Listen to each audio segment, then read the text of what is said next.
Dogs deserve better. We are a national nonprofit organization. We work solely for chained and penned dogs. So I have probably a 20-minute presentation, and then Dr. Katz will be talking as well after that. And then we should have some time for questions. Can you guys turn the lights down? Can you guys see this well, you think? Yes, you can see. We can see. Good. All right, so we across the nation, in every single state, there is a major problem with chained dogs. So the question is, what are we going to do about it?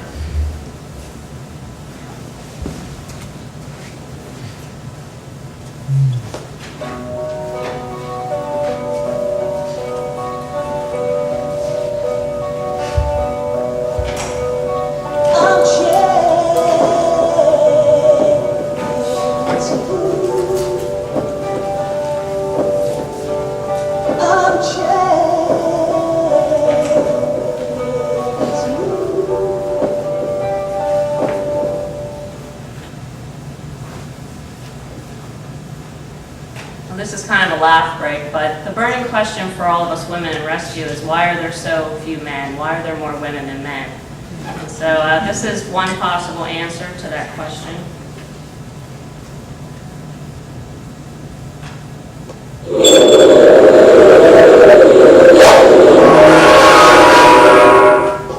Well, I still feel a bit under the weather. How are you feeling? How do you think I feel? You're stupid cold every night, that's a lot. Oh, darling, you should have said something. I'd have come down and made you some soup. I called for you, I said, Laura, Laura, you didn't come. Sorry, dog 999. What? Wait, quickly, love.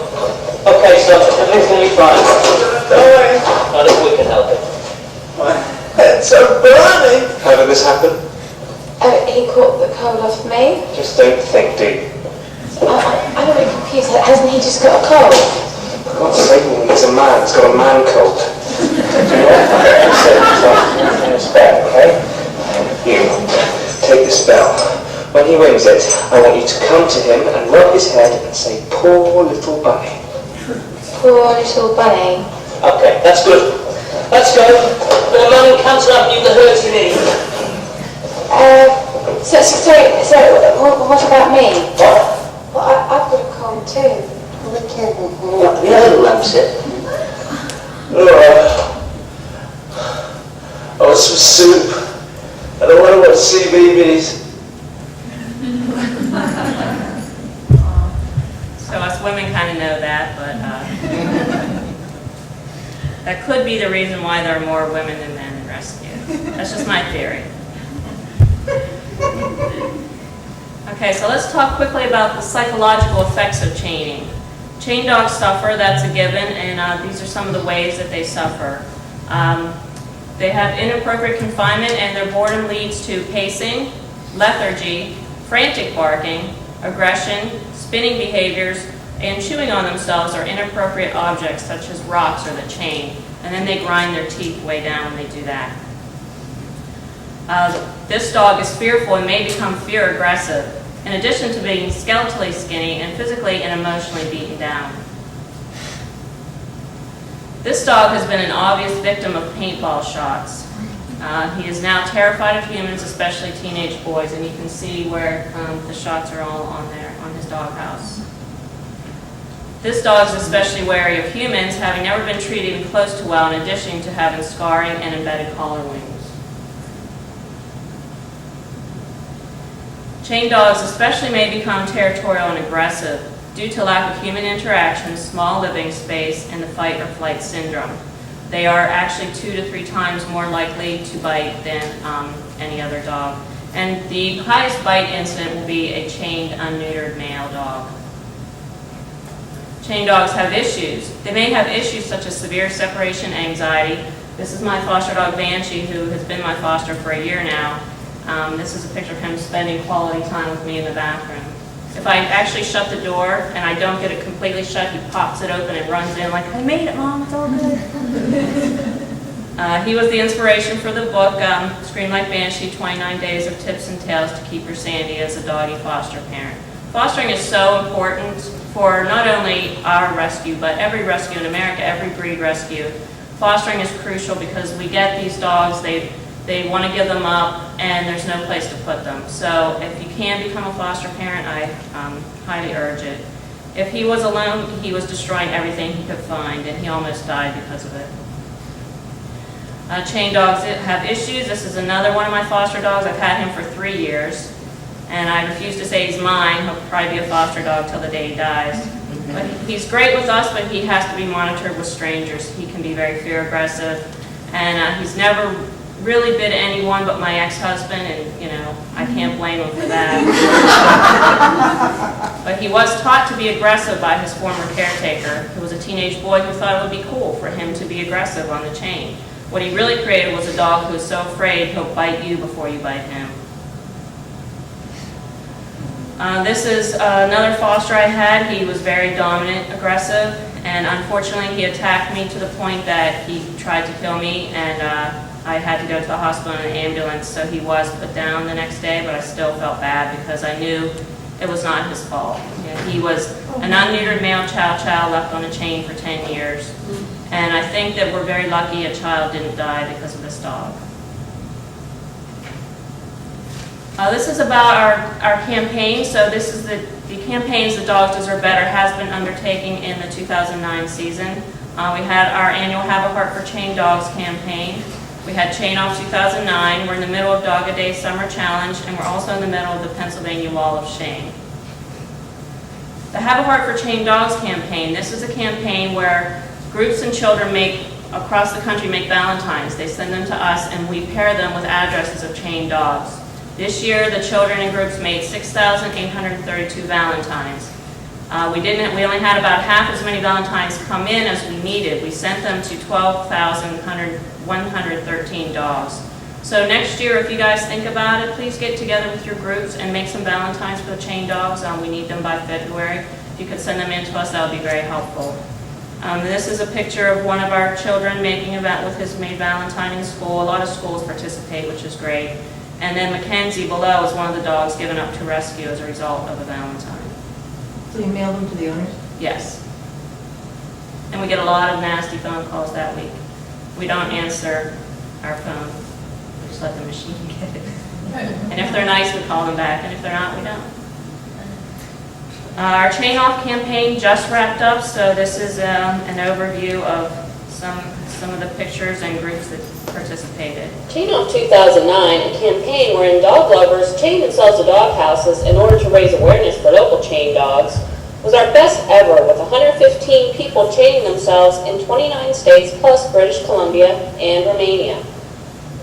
At least 3 locations did it up on a big scale, including Corpus Christi, Texas, Independence, Kentucky, and Greenville, South Carolina. In South Carolina, we're even joined by animal activist Barbie because we don't understand why the Barbie dollhouse even comes with a doghouse. Shouldn't Barbie's dog be living in the house with her? We're most excited about the South Carolina chain up because we're smack dab in the middle of Greenville, thereby reaching thousands of people we don't normally get to reach. We even had the Duke of Alva singing the blues while chained to his doghouse.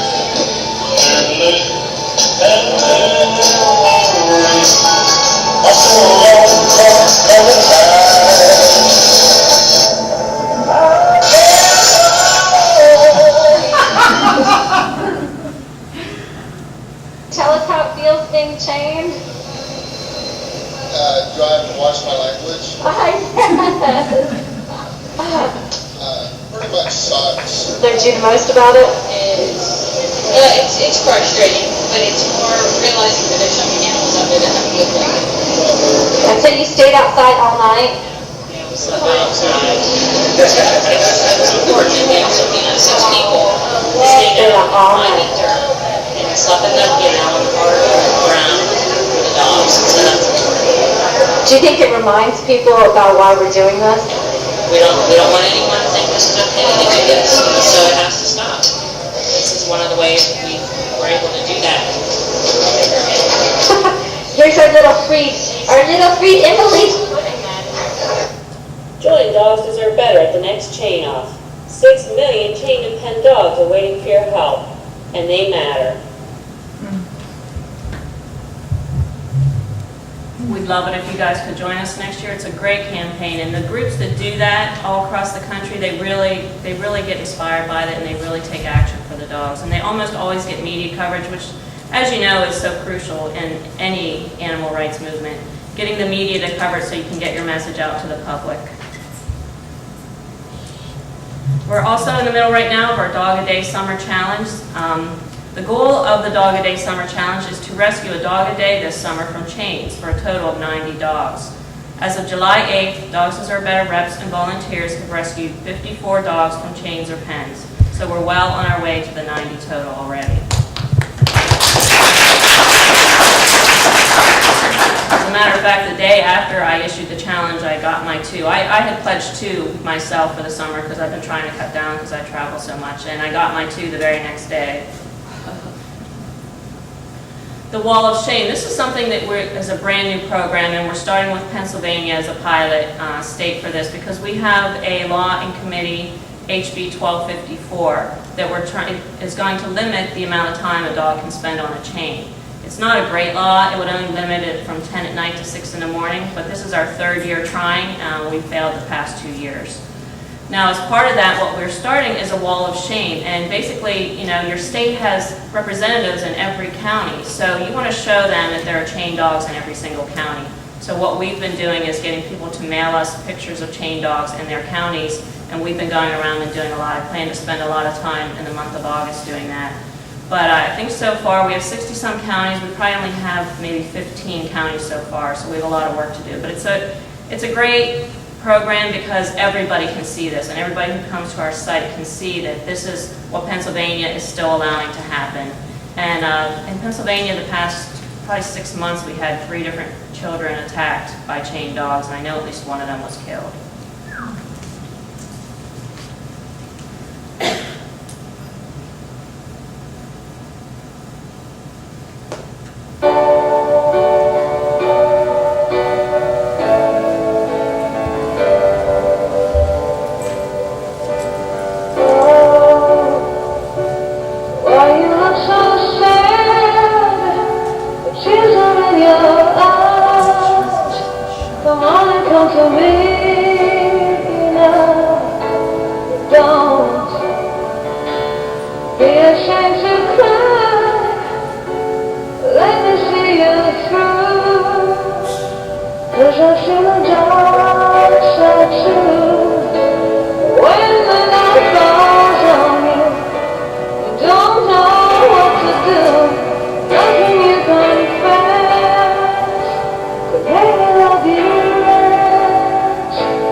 girl that's towards the back, she says she's not a rep right now, but she kind of is still. So. She's been a rep of ours for a while. Oh, and Penny's here too. Penny's right beside her. So if you're interested in being a rep, talk to one of these three. They're all wonderful women and they have done a great job. And being an area rep matters so much because you're spreading the word in your area. I can't get to every area. These guys are in their areas, they're doing the job and they're doing a great job. So thank you guys.